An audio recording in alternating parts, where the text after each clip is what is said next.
Si se siente amargado, ¿por qué? Si no puede pedir perdón, ¿por qué? Si no quiere que le pidan perdón, ¿por qué? Cuestiónese. No viva ya ningún día de su vida sin resolver esos problemas. Deje que el Espíritu Santo lo haga. Háblele al Espíritu Santo y diga: el Espíritu Santo, sé mi compañero donde quiera que voy, aún en los momentos más vergonzosos de mi vida. Y recuérdame, descúbreme cuál es el problema que tengo y ayúdame a resolverlo, porque quiero resolverlo.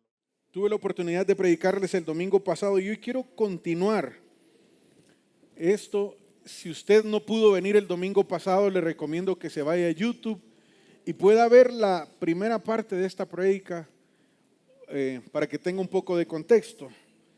Nada más quiero también hacer un pequeño resumen, pero siempre le recomiendo que pueda ver la prédica si no la ha visto. Hablaba la semana pasada acerca de este tema que titulé Una fe que siente. La fe que también siente, ligado a las emociones, ligado al alma, ligado a lo que sentimos. Y quise hablar de esto porque veo la necesidad y observando muchas veces cuánta incongruencia hay en la fe de muchos cristianos, en lo que profesan y en la poca congruencia que hay con sus reacciones, con las reacciones que tenemos emocionales. Y el diagnóstico que dábamos es que tenemos una fe que ha tocado nuestro espíritu, pero que una fe que no ha tenido acceso a trabajar en nuestras emociones y a trabajar en nuestra alma. Pero ese acceso no es porque Dios no quiere trabajar, ni es porque Dios no quiere hacerlo, sino que es un acceso que nosotros damos y le damos al Señor. Así que mientras nosotros no sepamos cómo funciona eso, vivimos en una ignorancia que nos impide vivir en la plenitud de lo que Dios quiere hacer en nosotros. Por eso quiero hablar de eso. Hablaba de por qué algunas iglesias no quieren hablar de estos temas. Hablé de algunos tabús que hay en la iglesia acerca de hablar de estos temas. Y de la importancia que requiere hablar de nuestra alma, de nuestras emociones. Claro, es mucho más fácil hablar de fe que hablar de las frustraciones. Es mucho más fácil hablar de lo que queremos ver y es muy difícil hablar de lo que no queremos ver, pero que es un hecho. Vivimos en una cultura cristiana que valora mucho el dominio propio, que valora y habla mucho de la victoria, del gozo, del todo lo puedo. Y eso está bien porque tiene su espacio. Pero muchas veces se nos ha llevado a creer que sentir tristeza, que es del diablo, o que Dios no está ahí. Y necesitamos separar algunas cosas y entenderlos a la luz de la palabra. Porque la tristeza, incluso el enojo, no son sensaciones o emociones que vienen del diablo solamente, sino que Dios nos dio la capacidad de tener estas emociones. En el diseño en el que Dios nos hizo, puso esa capacidad de poder experimentar estas emociones. Pero cuando estas emociones están cimentadas en dolor, en heridas, en pecado, entonces estas emociones las experimentamos con una factura que se paga bastante caro. Entonces necesitamos hablar de esto, y nuestra fe no está peleada de nuestras emociones. De hecho, es integral, y esas emociones juegan un papel vital en nuestra alma. Las emociones tienen indicadores. Si usted conduce algún vehículo y cuando se nos enciende el check engine o la señal de que una llanta está baja o de que hay cambio de aceite, esos son indicadores. También nuestras emociones son indicadores de que a veces tenemos temores o que deseamos algunas cosas. Pueden producir alertas alertas que revelan de que solo estamos heridos. Pero igual que algunos de nosotros podemos andar con esa luz de revisa el motor por muchos años sin revisarla. Hay muchos cristianos que andan con esa luz de alerta por muchos años y no le dan mantenimiento al corazón, al alma. Así que la madurez espiritual, ¿cuántos quieren crecer y madurar espiritualmente? La madurez espiritual camina de la mano con la sanidad emocional. Una persona que quiere crecer espiritualmente, pero que no resuelve sus conflictos en el alma, será una persona que va a caminar atascada, o que va a caminar a media velocidad, o no va a caminar a la velocidad que se requiere. Necesitamos ver qué dice la palabra acerca de esto. Y quiero llevarlos a lo que Pablo le enseña a una iglesia que está en una ciudad que se llama Tesalónica. Primera Tesalonicenses capítulo 5 en el versículo 3. Mire lo que Pablo escribe en esa carta a esa iglesia. Dice Pablo: yo oro para que el mismo Dios de paz, dice, los santifique, habla de santidad, los santifique por completo. Esto me da a entender que podemos tener una santidad a medias. Una santidad a medias es cuando santificamos el espíritu, pero olvidamos santificar las otras partes. ¿Cuáles otras partes? Dice Pablo: oro para que Dios de paz, el Dios de paz, los santifique por completo y que guarde irreprensible todo su ser. Diga conmigo: todo su ser. Cuando Pablo se refiere a todo su ser, a todo el ser de una persona, lo especifica, lo aclara y dice todo su ser, hablando de espíritu, alma y cuerpo, para la venida de nuestro Señor Jesucristo. ¿Cuántos esperan el regreso de nuestro Señor Jesucristo? Y con todas estas noticias que estamos escuchando, a mí me encanta ver estas noticias, pero todas estas noticias solo nos recuerdan de que Jesús está pronto a regresar. Él está pronto a regresar y necesitamos estar irreprensibles para podernos ir con Cristo. Así que si usted vino a esta iglesia hoy, venir a la iglesia no es garantía de que usted se va con Cristo. La garantía de que usted se va con Cristo es que somos salvos y que vivimos en santidad en el espíritu, en el alma y en el cuerpo. Pero tenemos una teología que se ha enseñado o que se ha malentendido o se ha recibido mal en la iglesia, en la que el espíritu se santifica y santificamos el espíritu mediante ayunos y santificamos el espíritu mediante la oración, santificamos el espíritu mediante la palabra, pero no cuidamos ni santificamos el cuerpo. Bueno, algunos dicen: no, hermano, yo santifico mi cuerpo porque ¿sabe qué? Yo dejé la bebida hace muchos años. Yo dejé el cigarro. Yo dejé la fornicación. Yo dejé el adulterio. Yo dejé la pornografía hace muchos años. Entonces, ligamos la santificación del cuerpo a no hacer cosas malas. Pero normalizamos algunas cosas malas, como el cuidado de la salud, como el cuidado de la alimentación. Y yo quiero recordarle, y aunque no es el tema, pero quiero hacer el paréntesis porque estoy con una obsesión con este tema, y en su debido tiempo, cuando Dios, después de algún tiempo, me dé la capacidad de poder hablar de esto, porque siento mucha, ¿qué le digo?, responsabilidad en enseñar eso, después de que enseñé mal muchas cosas. Pero cada vez que nos ponemos un plato enfrente, usted sabe si ese plato lo está santificando, si esa comida lo está santificando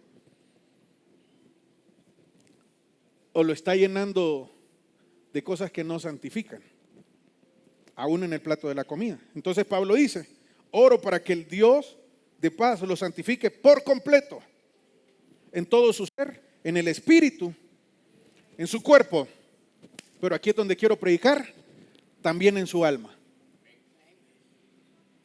Es decir, esta palabra nos dice que el alma, que es el asiento de las emociones, también necesita santidad. Pero me doy cuenta que no hay mucha santidad en muchas de nuestras reacciones emocionales. Puede haber santidad en el dolor, puede haber santidad en llorar, pero cuando miramos lo que producen esas reacciones emocionales, podemos darnos cuenta que a veces no hay santidad en esas emociones. Y necesitamos que Dios nos santifique en la raíz en donde surgen esas emociones. ¿Me están entendiendo? ¿Lo estoy diciendo claro, Charlie? Dios está interesado en nuestra santificación completa. Y hay un propósito para la santidad del alma, para la sanidad del alma. Mire lo que dice David en el Salmos capítulo 103. Dice David, bendice, alma mía. Podemos bendecir a Dios con nuestro espíritu, orar en el espíritu. De hecho, la Biblia nos enseña la oración en el espíritu. De hecho, la Biblia nos enseña a adorar a Dios con nuestro cuerpo. Pero también David dice que nuestra alma, es decir, nuestras emociones, tienen también una capacidad de bendecir a Dios. Bendice, alma mía, al Señor. Bendiga todo mi ser, sus santos nombres. Y dice, bendice, alma mía, al Señor, y no olvides ninguna de sus bendiciones. Porque cuando nuestra alma está sana y está santificada, no se nos olvidan cómo Dios nos ha bendecido. ¿Sabe cuándo se nos olvida que Dios nos ha bendecido? Cuando nuestra alma está dañada. Entonces nos volvemos personas quejistas, murmuradoras. Nos quejamos por todo lo que nos tenemos y se nos olvida todo lo que Dios nos ha bendecido. Ese es un síntoma de que hay un problema en el alma. Y no es cierto que nos pasa a todos muchas veces quejarnos por algunas cosas. Agradecidos por algunas cosas, pero nos quejamos por otras. Otro propósito de la santidad del alma. Salmo 142, versículo 7, dice David, saca mi alma de la cárcel. ¿Cuántos son libres que no están en una cárcel hoy, pero sí tienen el alma en una cárcel? Dice David, saca mi alma de la cárcel para que alabe tu nombre. Esto me dice que un alma que no está santificada es incapaz de adorar a Dios. Cuando usted no sienta que su alma puede bendecir a Dios, es porque su alma probablemente tenga algunos problemas y está encarcelada. Dice Salmo 42, versículo 5, ¿por qué te abates, oh alma mía? ¿Por qué, alma mía, te turbas dentro de mí? Dice David, espera en Dios, porque aún he de alabarle. David encuentra que un alma abatida y un alma turbada produce emociones de desesperanza. Cuando usted siente ya no tengo solución, ya esto de nada sirve, esto no tiene caso, ¿para qué voy a vivir? No tiene caso seguir, ¿para qué voy a trabajar? Eso es desesperanza. Y eso solo demuestra, o el diagnóstico es que hay un alma que está abatida y turbada. Lo otro que necesitamos que nuestra alma esté santificada y sanada es por esto. Mire lo que dice David en el Salmo 23. ¿Recuerdan lo que dice el Salmo 23? Jehová es mi pastor, nada me faltará. En lugares de delicados pastos me hará descansar. Y mire lo que dice el versículo 3. Confortará mi alma.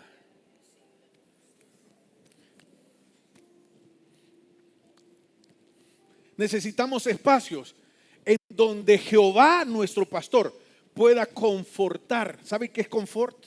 Confortar tiene que ver con darle comodidad.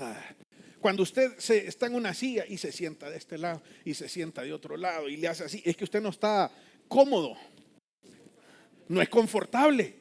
Cuando esta palabra dice, Jehová, tú eres mi pastor, necesito que el oficio del pastor, de Dios, le dé comodidad a mi alma, porque a veces podemos estar incómodos, inquietos, dañados en nuestra alma. Y solo cuando somos confortados en el alma, viene la siguiente parte: me guiará por sendas de justicia. ¿Cuántos quieren que Dios los guíe? ¿Cuántos quieren que Dios los guíe? Necesitamos que para tener la guianza de Dios, el paso que precede la guianza de Dios, es que tengamos un alma confortada. ¿Quieres que Dios te guíe? Deja que Dios sane tu alma. Deje que Dios sane su alma. Así que necesitamos tiempos y espacios en la presencia de Dios para sanar el alma. Porque el alma no se puede sanar fuera de los espacios de la presencia de Dios.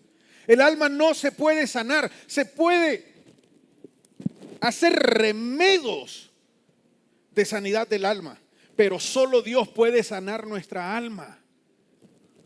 Yo sé que algunos me quieren preguntar esta pregunta que es muy típica en los cristianos: Carlos, ¿se puede ir al psicólogo? Yo le puedo decir hoy con toda certeza, sí.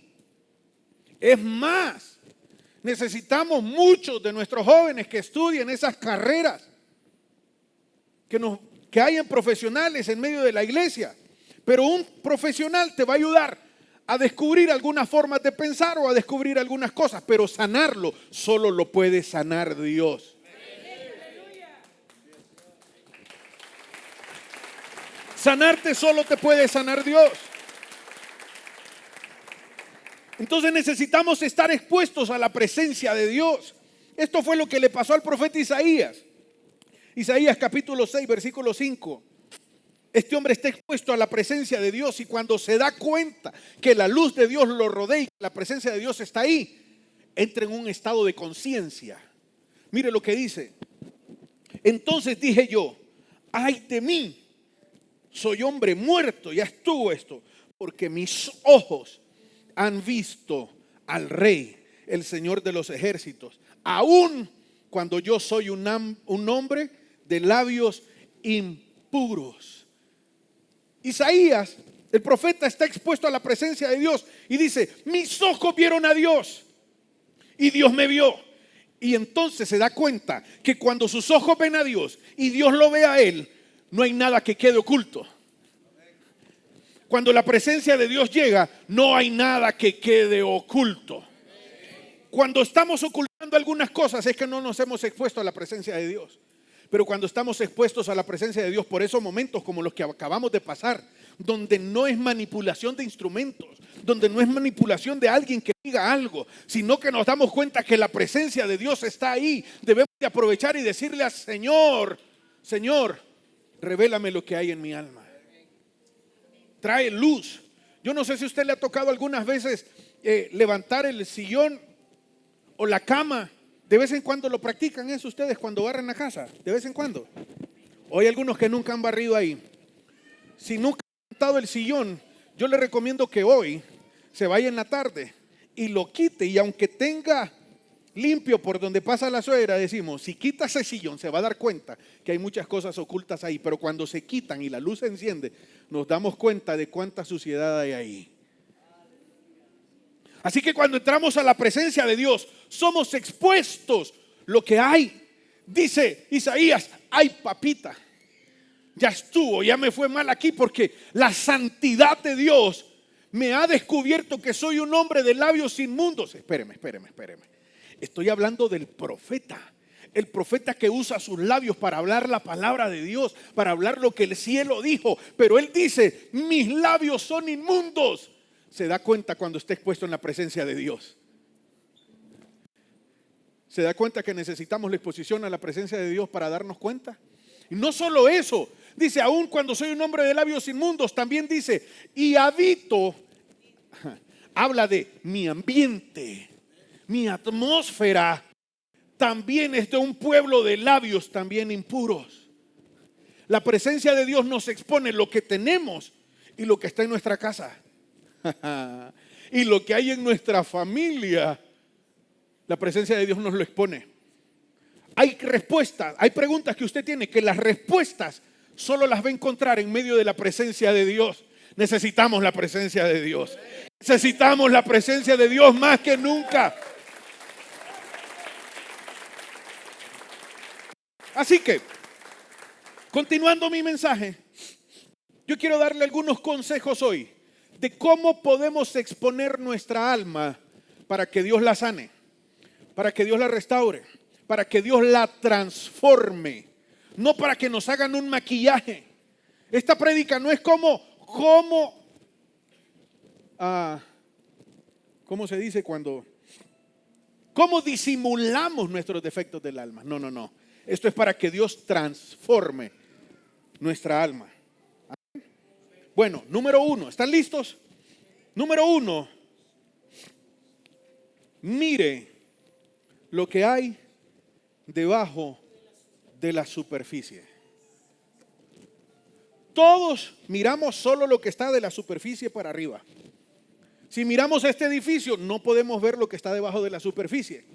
Pero cuando construimos aquí, tenemos unas cimentaciones, unas zapatas que miden, ¿cuánto, Charles? Recordame. 350 de profundidad. No las vemos. Necesitamos ver lo que hay en lo profundo. Todos ven lo superficial, pero necesitamos ver lo que hay en lo profundo. Y les tengo una imagen para que hagamos una gráfica de cómo sucede esto. Esto es el 10%, este es un iceberg. Lo que se mira usualmente es el 10%, el 90% de lo que vemos está debajo de la superficie. Y así, señores y señoras, son nuestras emociones. Lo que su esposa ve, lo que sus hijos ven, lo que nuestros amigos ven, lo que ven sus compañeros, lo que ve el taxista que se me atraviesa, lo que ve el mototaxi que se me atraviesa cuando le digo las cosas, solo es el 10%. El 90% que son las razones, no las ve nadie. Así que necesitamos pedirle a Dios que nos lleve, ¿verdad, Alex? Con revelación a ver lo que hay en lo profundo, lo que nadie puede ver. No es solo de pensar, no. Necesitamos revelación de Dios para que Él nos revele todo lo que no se ve más allá de lo que vemos. Hablamos de cuando usted llora, de cuando usted se enoja, de cuando está alegre, porque incluso estar alegre puede tener razones incorrectas debajo de la superficie. Entonces necesitamos ver lo profundo. Mire lo que dice David en el Salmo 139, en el versículo 23, dice David: examíname, oh Dios, y conoce mi corazón. Pruébame y conoce mis ansiedades. Hay 3 cosas que David dice: examíname, pruébame, conóceme. Repita conmigo: examíname, pruébame, conóceme. Hay alguien, necesitamos una generación que le diga al Señor que nos examine. Yo me preguntaba por qué cada vez que he ido al médico, aunque le diga que me duele el oído, aunque le diga que me duele el pie, el médico siempre se pone el estetoscopio y le empieza a hacer a uno aquí y uno dice: ¿por qué no me pone el estetoscopio en el pie si es ahí donde me duele? ¿Por qué no me lo pone en la rodilla? Pero el médico que te va a evaluar no solo evalúa tu dolor que tú ves, sino que el médico tiene una perspectiva de algunas cosas que usted ve, pero él entiende debajo de la superficie por qué pueden haber esas cosas. Así que cuando le decimos al Señor: Señor, examíname, pruébame, conóceme, lo que le estamos diciendo es: Señor, yo tengo este problema, pero necesito saber de dónde viene, porque las cosas y las causas que yo digo probablemente me esté equivocando. Porque cuántas veces fuimos a donde el médico por una cosa y el problema no era lo que nosotros pensábamos. ¿Sí o no? Necesitamos una iglesia que le diga al Señor que mire debajo de la superficie, que nos enseñe a ver debajo de la superficie. Y necesitamos, para ver debajo de la superficie, necesitamos hacernos preguntas. Me impacta aquella escena cuando Jesús se encuentra en la hora del mediodía con aquella mujer samaritana. ¿Recuerdan esa escena? Esa mujer samaritana a la hora del mediodía se va a sacar agua, pero habían varias cosas que eran extrañas. Esa mujer no podía ir sola. Las mujeres no caminaban solas en ese tiempo, pero ella andaba sola. 2, no era habitual que una mujer fuera a recoger agua al pozo en medio de un lugar desértico al mediodía, a cargarse al mediodía. Habían horas más adecuadas para eso. Así que Jesús ve lo que todos ven encima de la superficie, pero dice, eso, que esta mujer esté sola, que esté en una hora inadecuada, dice Jesús, solo me revela que debajo de la superficie hay algo que no está bien. Y entonces Jesús comienza con algunas preguntas. ¿Ah? Le dice, ¿puedes traer a tu esposo? ¿Por qué no traes a tu esposo? Jesús sabía que algo estaba pasando, pero comienza a hacer las preguntas que necesitamos hacernos. Y esas preguntas muchas veces nos ponen en aprieto. Son preguntas que no nos queremos hacer. Son preguntas incómodas. Necesitamos hacernos ese tipo de preguntas, porque esas preguntas abren la oportunidad para que revelemos y expongamos la situación de lo que tenemos dentro. Así que la mujer responde y le dice, ay Señor, perdón, no puedo traer a mi esposo porque es que mira que no tengo marido. Y Jesús le dice, bien has dicho, porque es que los 5 maridos que has tenido, porque 5 maridos has tenido y el que ahora tienes no es tu marido. ¿Sabe qué estaba haciendo Jesús? Viendo debajo de la superficie. Ahora, no veo a un Jesús que dice, por pícara, por sinvergüenza. No veo a un Jesús levantando el dedo. No, veo a un Jesús que está viendo acá para sanar el corazón. ¿Sabe por qué muchos cristianos no abren su corazón? ¿Sabe por qué muchos cristianos no abren sus heridas? Porque han ido donde el amigo para que el amigo lo sane. Y cuando el amigo le cuenta a los demás, queda peor, porque no es la forma. Porque es Dios el que nos puede sanar. Y Jesús estaba sanando con esas preguntas incómodas. Así que Jesús después le dice, el que beba de esta agua, el agua viva, no tendrá sed jamás. Jesús estaba sanando, porque le estaba diciendo, tú has buscado saciar tu sed en hombres, en relaciones, porque has pensado que ahí está tu solución. Pero Jesús, cuando viene acá a las profundidades, Él te da la solución. Y a esa mujer le dice, es que tú tenías sed de agua, pero has tomado de otras vertientes equivocadas, pero hoy te voy a dar a tomar del agua viva, de una que el que tome de esta agua no tendrá sed jamás.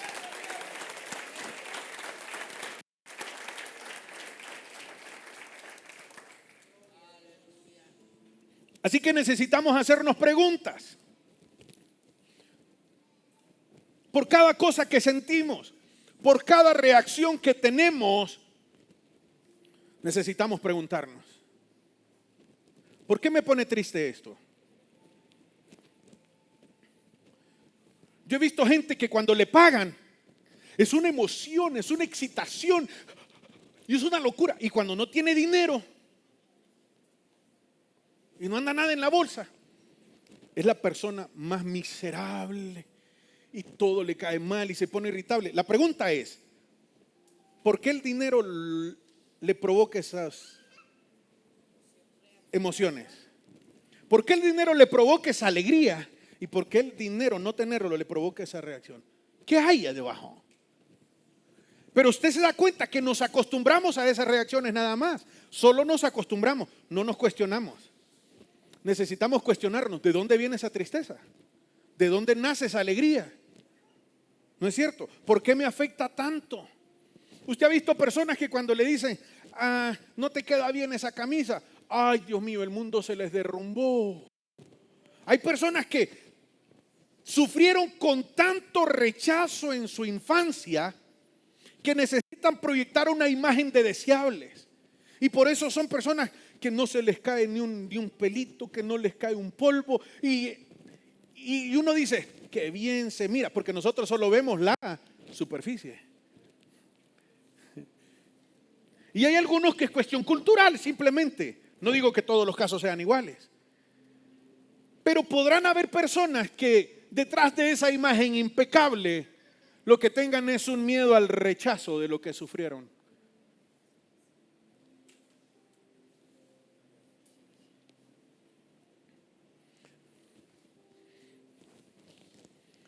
Que detrás de quererlo comprar todo, no es que tengan hambre. A veces, usted se ha fijado que hay veces que va al gente que va al supermercado y entonces quieren traer de todo, de todo, de todo, de todo, de todo, aunque no puedan. A mí me pasó. Y entonces mi esposa un día me aterrizó y me dijo, ¿no será que es que vos tenés miedo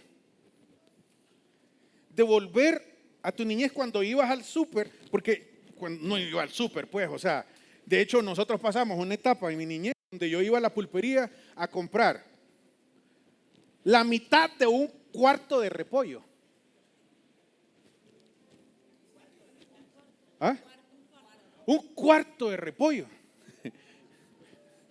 De ir a la pulpería y comprar 4 onzas de queso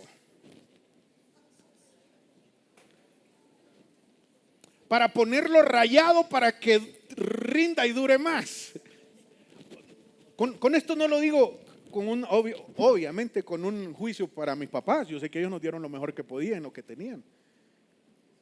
Pero yo crecí sin que ellos quisieran, con una sensación de qué poquito queso, y qué poquito repollo. Sí.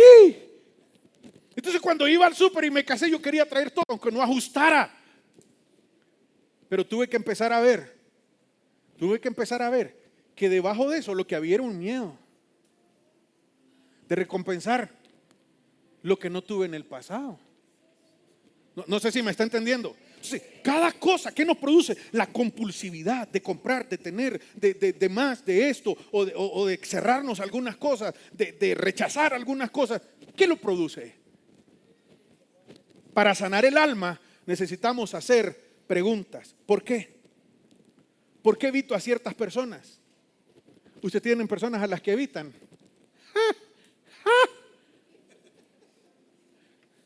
¿Por qué le evita? ¿Qué le recuerda a esa persona? ¿Qué emula a esa persona? No estoy diciendo que qué emula. No. ¿Qué emula? ¿Qué transmite?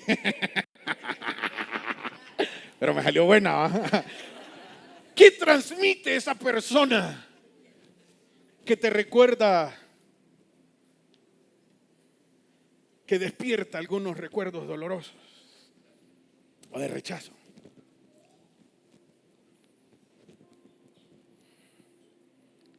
Hay llamadas que nos estresan, ¿no es cierto? ¿Qué tienen esas personas que te llaman? Ay.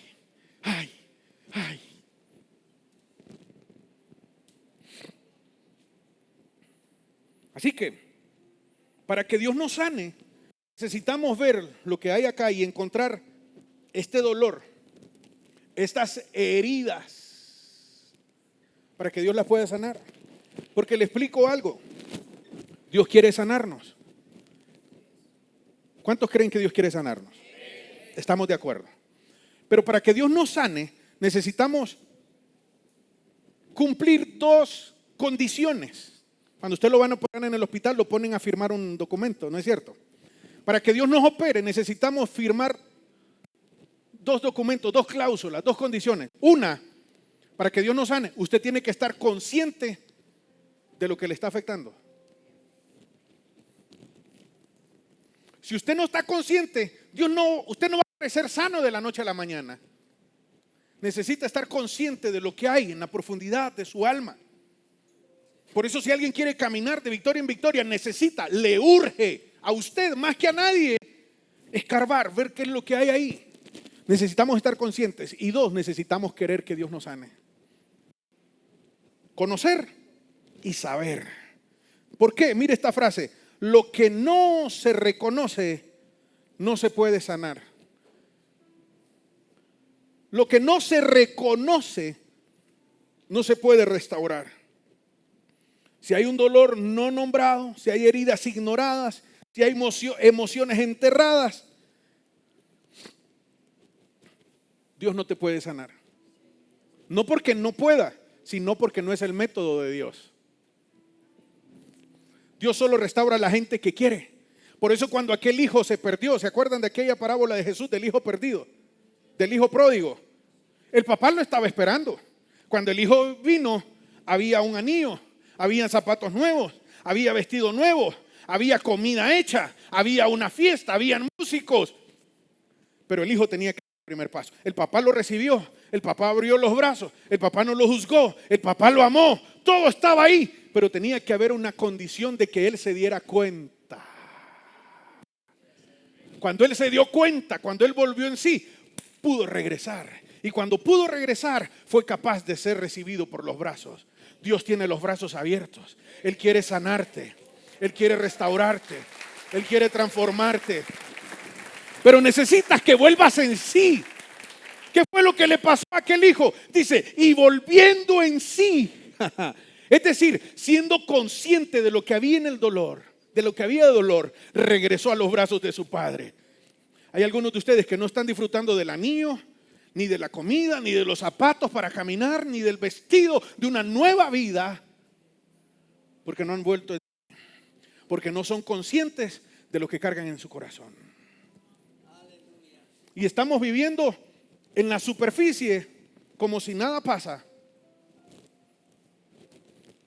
y escondiendo esto. Necesitamos volver en sí.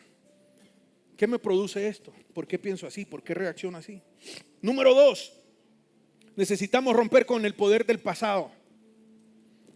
Así que la primera tiene que ver con ver profundidad. Si tuviera una flecha, la apuntaría hacia lo profundo, hacia abajo. Pero el segundo consejo es que para ser sanados necesitamos también dar un vistazo hacia atrás y poner la flecha hacia atrás. Necesitamos romper con el pasado. Mire lo que dice Pablo en 2 Corintios capítulo 5 versículo 17. De modo que si alguno está en Cristo, nueva criatura. ¿Se recuerda lo que sigue después de esa frase? Las cosas viejas pasaron, todas son hechas nuevas. Les decía el domingo pasado, Dios nos hace nueva criatura. Cuando somos salvos, Dios nos hace una nueva criatura. Pero esta nueva criatura puede seguir caminando con los vestigios del pasado, con la ropa del pasado, con la ropa vieja. Y para ponerse la ropa nueva, no se puede poner la ropa nueva sin quitarse la ropa vieja. ¿Quién es la nueva criatura? Usted y yo. ¿Quién camina en las cosas del pasado? Nosotros. Nosotros decidimos, después de que Dios nos hizo nueva criatura, nosotros no somos los responsables de ir y evaluar las vestiduras del pasado. Y para ponerme las nuevas, tengo que quitarme estas. Y para quitarme la ropa necesito desnudarme.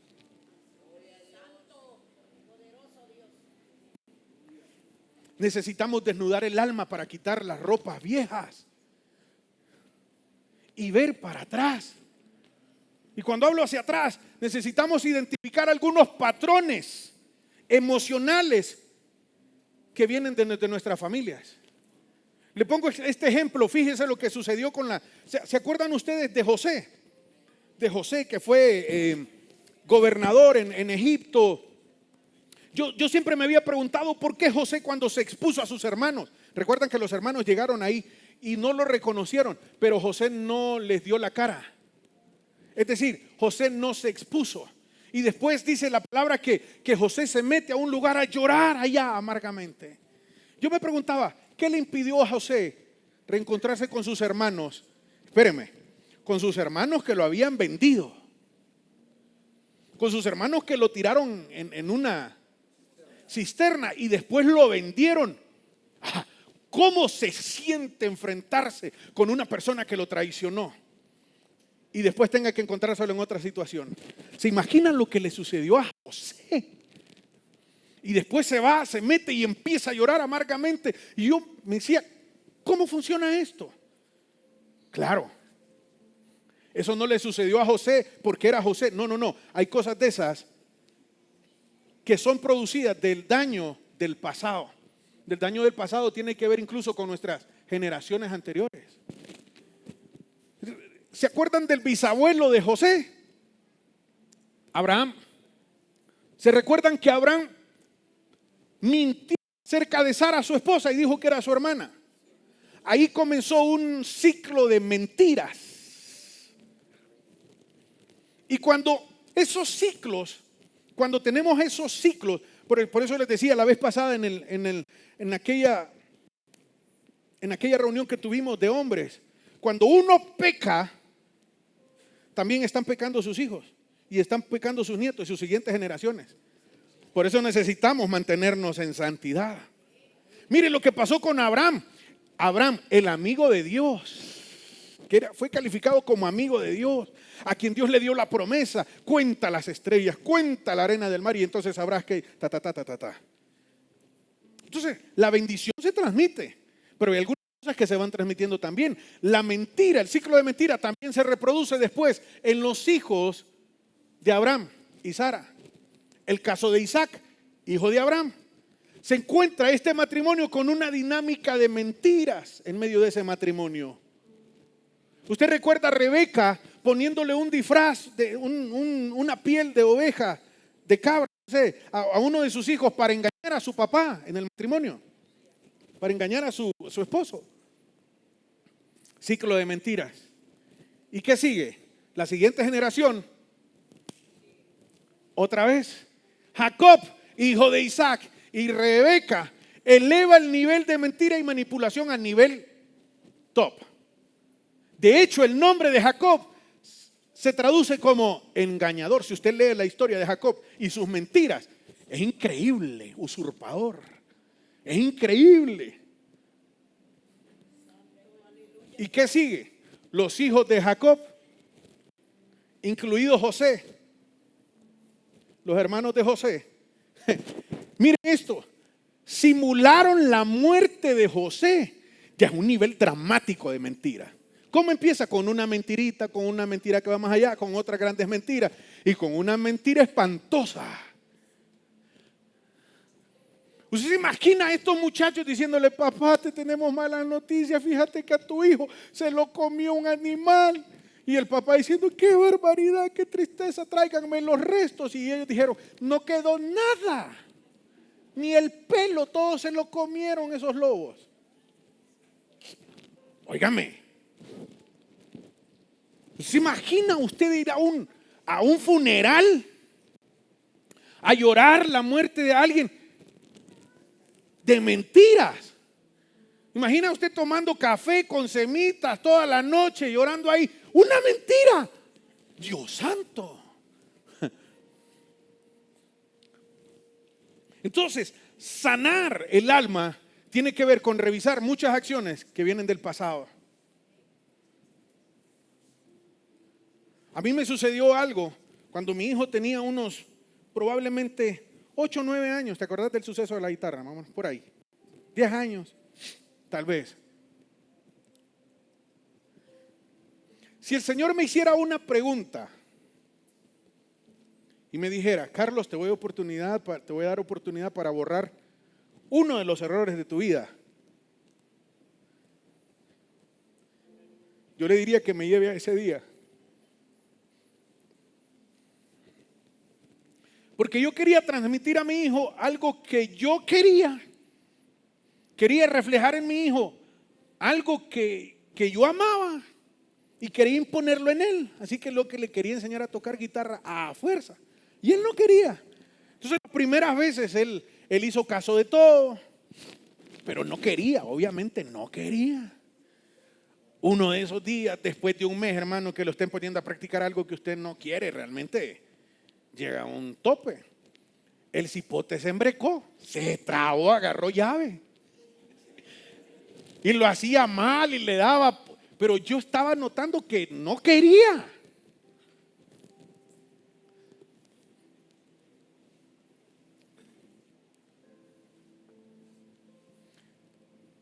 Pero lo que se veía de mí era apenas la superficie. Pero en la profundidad, en lo profundo y en el pasado, probablemente habían cosas que estaban haciendo que yo ejecutara acciones emocionales que no eran correctas. Cuando se embrecó Y dijo, es que yo no quiero. Yo no sé para qué me pones a hacer esto, si a mí no me gusta. Entonces el hermano Carlos, el siervo de Jehová, aleluya, el predicador, pastor de los jóvenes, el que ora por la gente y ministra, el que le encanta cantar y que descienda la gloria de Dios, agarró la guitarra, le puso la mano y lo ministró. ¡No! Agarré la guitarra y como un loco, con todas mis fuerzas, agarré la guitarra. No pensé en que le dieron a él, que le di a él, pero probablemente un poquito más y lo hago. Agarré la guitarra, la lancé a una pared con una furia, con una ira. La guitarra cayó por allá, se destrozó en 2 pedazos. Y si hay algo que yo quisiera borrar, sería la reacción y la cara que mi hijo tuvo en ese momento.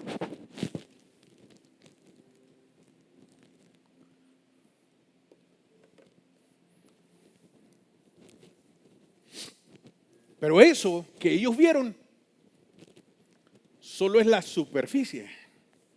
¿Qué hay detrás? ¿Qué hay debajo? Y me doy cuenta que en mi familia, por ejemplo, la mayoría de mis tíos tienen un historial de ira, de furia, de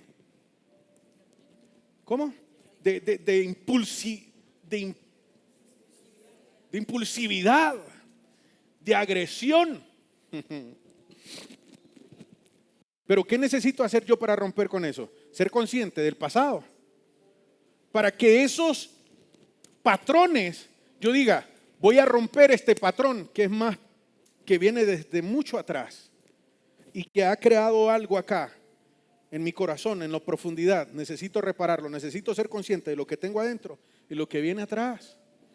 Mi abuela, una mujer espectacular, ustedes la vieron mientras estuvo viva algunas veces acá, cuando hablaba una cosa increíble, pero tenía unos arrancones de ira.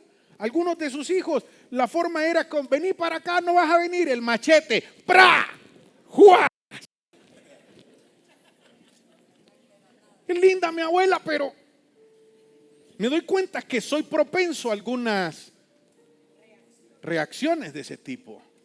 Entonces la próxima vez que tengo una reacción, yo tengo que estar alerta y decir, este patrón, soy una nueva criatura. Si quiero tener cosas nuevas, necesito dejar las cosas del pasado en el pasado. Si alguno está en Cristo, nueva criatura es.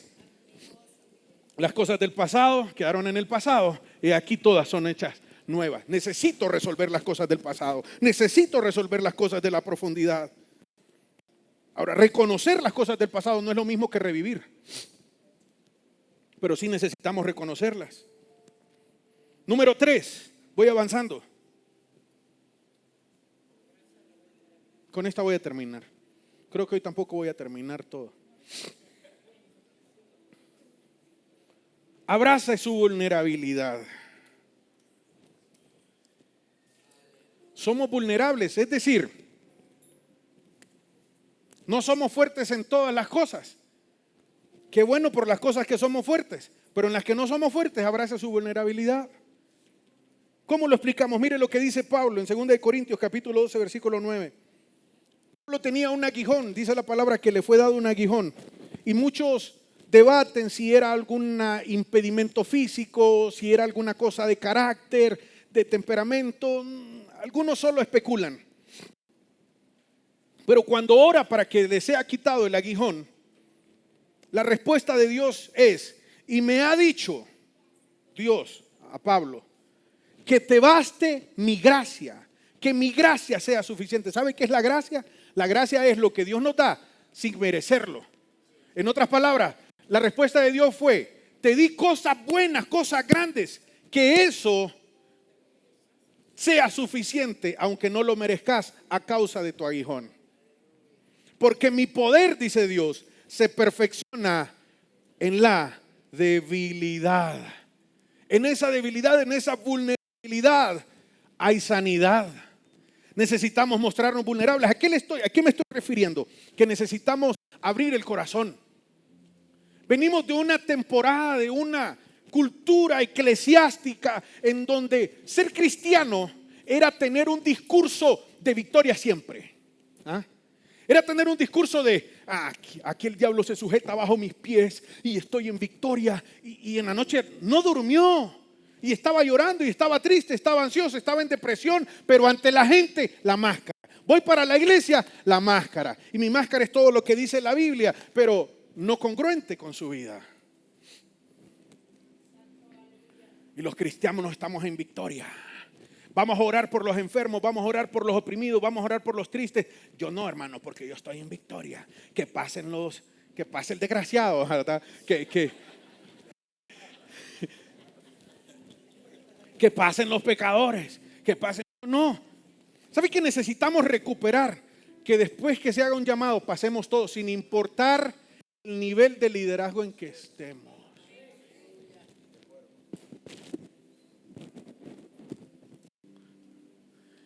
Que a veces me miren danzando, que a veces miremos al líder que está danzando y que a veces lo miremos en el suelo, moqueando, llorando. Eso es lo normal. Eso está bien. Eso es lo correcto. Abrace la vulnerabilidad. Para ser sanado necesitamos volvernos vulnerables. Hay algunas cosas que necesitamos hablar. Necesitamos pedir oración. Hay algunos cristianos que se quedaron toda su vida en la temporada de la pornografía, de alguna debilidad que no pudieron, que no pueden controlar, porque no se muestran vulnerables, no son capaces de volverse vulnerables. Toda persona cristiana, no importa el tiempo que tenga que ser de ser cristiano, necesita volverse vulnerable con sus debilidades y buscar ayuda y buscar consejería. Hay algunos matrimonios que caminan de la mano en medio de todo el mundo, pero en la casa no se hablan. Ábrase, vuélvase vulnerable. Cuente un día, busque un psicólogo, hable de su infancia, hable del rechazo, hable del abuso. Si usted fue abusado físicamente, si usted fue abusado psicológicamente, háblelo. Vuélvase vulnerable, deje que Dios sane, destape esas heridas, porque Dios no lo va a sanar si usted no es consciente y si usted no quiere ser sanado. Busque una consejería, busque un profesional. Dese el permiso de hablar de sus errores, dese el permiso de hablar de sus deficiencias. Por eso yo dije, yo voy a contar todos los planchones que yo tenga. Porque crecí en una cultura en donde a mí se me sujetan los demonios, hermano. Porque yo ayuno 21 días sin agua, aleluya. Y claro, ya después la gente dice, no, yo jamás, porque mira, hermano, yo ni mediodía aguanto de ayuno. No, yo jamás voy a llegar a ser así.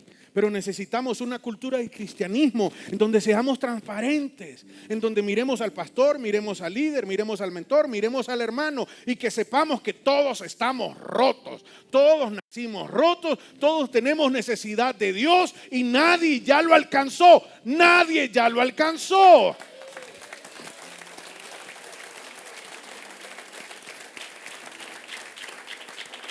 Aquel que camine así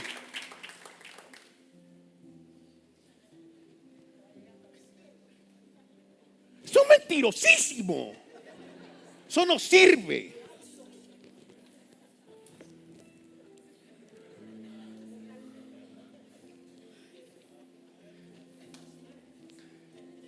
Es mejor que la gente se identifique con nosotros y que aprendan de que nuestros planchones, si Dios nos sanó a nosotros, los puede sanar a ellos también.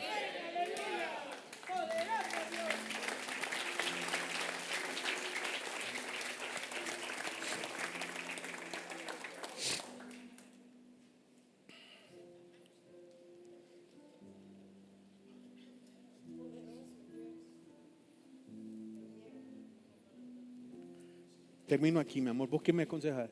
Termino aquí, va, porque ya me pasé del tiempo. O digo uno más. Uno más.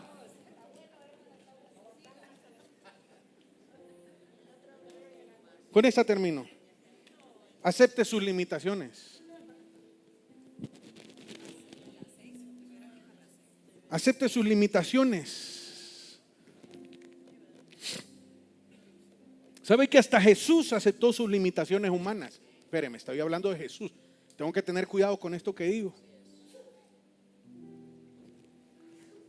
Pero Jesús aceptó sus limitaciones, y cuando hablo fue de las cosas, de las condiciones que recibió.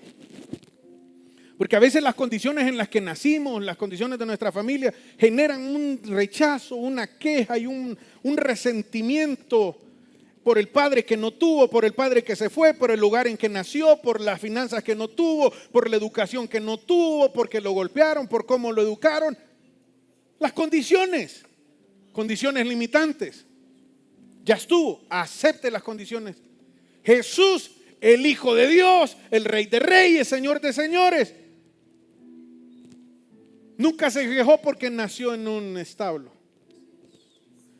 Y ojo, no le quiero decir, hermano, sea conformista, quédese con lo que le toque, ya estuvo. No le estoy hablando de mentalidad de conformismo. Le estoy hablando que hay condiciones que no puede cambiar. Lo que ya no puede cambiar, ya estuvo. Trabaje en lo que sí puede cambiar, no se conforme, dele, pero en lo que no puede cambiar ya estuvo, acepte sus limitaciones. A eso me refiero, no sé si me estoy explicando bien, porque no quiero dejarlos con una herejía, no, quiero enseñarles la palabra como es. Pero sí, para sanar nuestro corazón necesitamos aceptar nuestras limitaciones. Jesús nació en un establo. Cuando Jesús fue llevado al desierto, y el diablo le dice: ay, Jesucito, te tenemos que ayudar porque en ese ayuno te nos vas a morir, ¿y quién va a salvar al mundo? No, alimentate, Tito. Mira, ve, estas piedras decí que se conviertan en pan para que comás y resolvamos, y así salvamos al mundo. Y Jesús dijo: no, estoy en un ayuno, estoy en una temporada de mi vida en la que no puedo. Estoy en una época, en una temporada, en una situación que no se puede cambiar. ¿Y sabe qué? No tenía que demostrarle nada a nadie. Hay cosas que hacemos nosotros por demostrarle algo a la gente. ¿Cuántas cosas hacemos por demostrarle algo a la gente? ¿Cuántas cosas usted ha comprado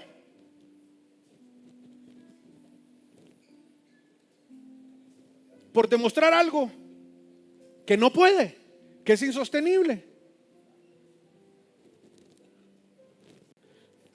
Jesús fue llevado al pináculo del templo y le dice el diablo: mira, Jesús, tengo un buen plan. Ahorita que estamos acá y que toda la gente mira el templo, mira cuánta gente hay, hagamos algo. Mira, ve, Jesús, vos te lanzás, y cuando te lanzás, que aparezcan dos ángeles y que abran las alas y te agarran. ¿Te imaginas, Jesús, cómo la gente te va a aplaudir? ¿Cuánta gente va a venir al culto el domingo después de eso?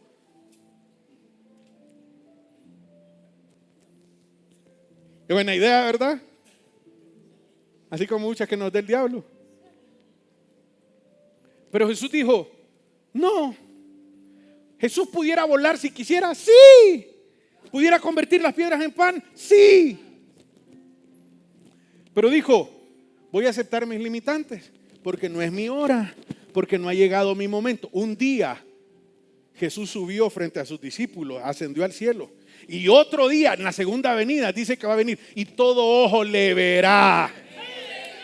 Pero ese no era su momento. Ese no era su momento. Hay temporadas en nuestra vida que no es nuestro momento, y estás viviendo resentido y adolorido, culpando a otros porque no es tu momento. Acepta sus limitaciones. Acepte sus limitaciones. ¿Sabe cómo bajó Jesús? No se tiró, bajó las gradas. Ya estuvo, no tenía que demostrarle nada a nadie. Aceptó sus limitaciones. No voy a volar, voy a bajar las gradas. Nosotros tenemos que aceptar nuestras limitaciones. Yo he visto a mucha gente, escúchame bien esto, y hoy les quiero dejar bien claro esto, porque aquí hay un problema de teología bien peligroso. Yo he visto mucha gente que van al médico, se enfermaron, porque nunca se cuidaron la salud. Mire bien qué chistoso. Nunca se cuidaron, entonces se enfermaron. Van donde el médico y le dice: tenés este diagnóstico, y dice: yo lo rechazo en el nombre de Jesús. Y nunca se cuidaron. El diablo me quiere ver muerto y me quiere matar. Claro que te quiere. Usted también se quiere matar, usted solito, sin el diablo.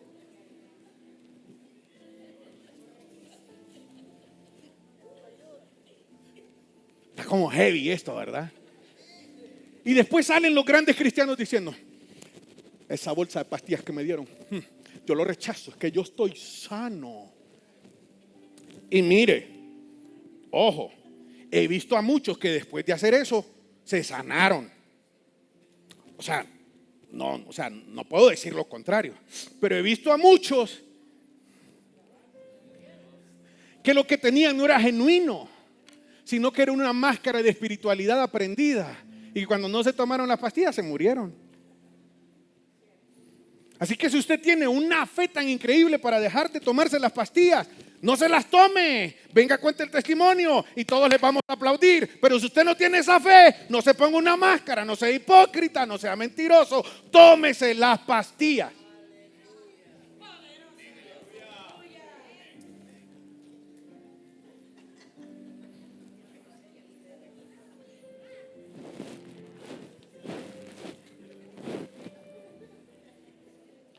Acepte sus limitaciones. Algunos que dicen esto que me tocó es mentira del diablo. Y es más verdad que usted. Acepte las limitaciones, aprenda a cuidarse, viva bien, ya estuvo, ya no hay marcha atrás. Pero hay unos que no se sanan, llevan años no sanados y no quieren entender que están enfermos y que necesitan cuidarse de la manera apropiada. En nombre de la fe. Eso no está bien, es mentira y solo te dice que hay una inseguridad en tu corazón y que tus emociones no están bien. No es un problema espiritual, es un problema de tus emociones. Déjese ayudar, déjese cuidar. Yo no sé si a usted le ha pasado en algunos buses, en algunos medios de transporte, que viene una viejita cargando algo y usted le dice, le ayudo. No, yo puedo. Por Dios, si usted no puede, déjese ayudar. Acepte sus limitaciones ya, porque el no hacerlo solo demuestra cuán inseguro, cuán dañado y cuántos problemas tenemos por dentro sin resolver y sin querer resolverlos. 6. Viva su verdadero yo en Cristo, no desde su máscara religiosa. Creo que en esto que acababa de decir hablé mucho de esto. Vivas desde su verdadero yo en Cristo, no desde su máscara religiosa. Necesitamos una iglesia transparente.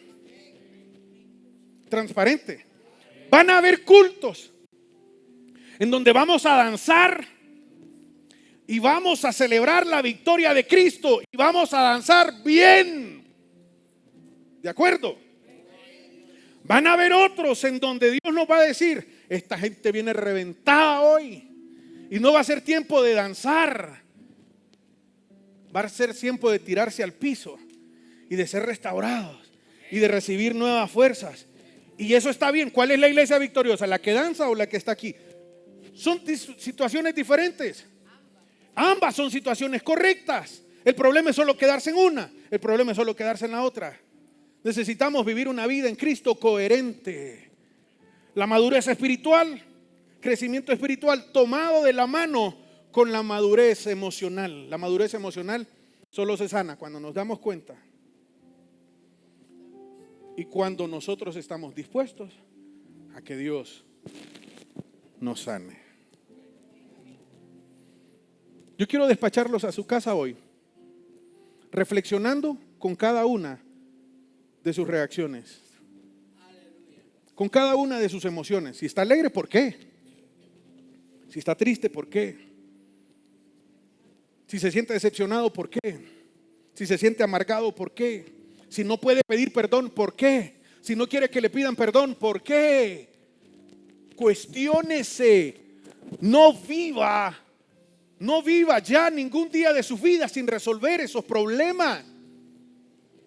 Deje que el Espíritu Santo lo haga. Háblele al Espíritu Santo y diga, el Espíritu Santo, sé mi compañero donde quiera que voy, aún en los momentos más vergonzosos de mi vida. Y recuérdame, descúbreme cuál es el problema que tengo y ayúdame a resolverlo porque quiero resolverlo. Yo le quiero hacer una pregunta y con esto termino. Dos preguntas. y dígalo delante del Señor. ¿Estaría usted dispuesto a que Dios le muestre todo lo que está bajo la superficie? ¿Estaría dispuesto a que se quiten los muebles para encontrar todo eso desagradable que está ahí? ¿Estaría dispuesto? Y después de que está dispuesto, ¿quiere usted ser sanado? ¿Quiere que Dios restaure su alma, sus emociones? No importa la edad en que esté, Dios puede traerle una nueva forma de vivir. Imagínese una vida en Cristo victoriosa, en la que tiene crecimiento espiritual, en donde su cuerpo es guardado irreprensiblemente en todas las áreas, en cómo me cuido, en cómo como, en cómo duermo. Porque la gente piensa, yo no voy a esa graduación porque ahí beben. El pecado, porque ahí beben. No van a las bodas donde beben, no van a las bodas donde fuman, no van a las graduaciones porque ahí beben. Pero mírenlos cómo comen. ¡Ja! ¡Ja! ¡Qué chiste! Entonces nuestro espíritu, nuestro cuerpo, pero también nuestra alma sea congruente. Si una vida así, ¿qué testimonio será la iglesia para esta sociedad? ¿Qué testimonio será la iglesia para esta familia, para su familia? ¿Qué testimonio, qué grandes cosas vamos a ver? ¿Me permite orar por usted ahí donde está? Padre, yo te doy gracias en esta mañana por esta palabra que nos has permitido escuchar. Te pedimos, Señor, de que permitas a tu Espíritu Santo ser nuestro compañero cada día de nuestras vidas y ayudarnos a identificar cada una de las cosas que no hemos podido ver, que mi esposa no puede ver, que mis hijos no pueden ver, que mis papás no pueden ver, que mis amigos no pueden ver, que mis hermanos no pueden ver. Que tu Espíritu Santo me abra los ojos, me dé ojos de entendimiento para encontrar el diagnóstico de cómo hablo, de cómo reacciono, de cuando me quejo, de cuando me entristezco, de lo que me produce ansiedad, de lo que me produce estrés, de lo que me produce depresión y aún de lo que me produce alegría. Revélame, Espíritu Santo, porque quiero ser sanado, porque quiero ser purificado. Espíritu Santo, sáname, sáname. Como decía David, examíname, pruébame, conóceme. Alguien puede decirle al Señor, examíname, pruébame, conóceme, purifícame. No solo en mi espíritu, no solo en mi cuerpo, sino también en mi alma, Señor. En el nombre de Jesús, estamos dispuestos. Estamos dispuestos. Alguien puede levantar su mano derecha en el aire y dígale, Señor, estoy dispuesto. Estoy dispuesto. Purifícame.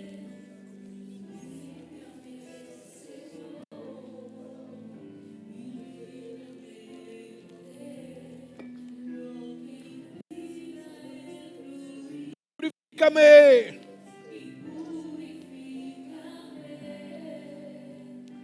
Límpiame, Señor.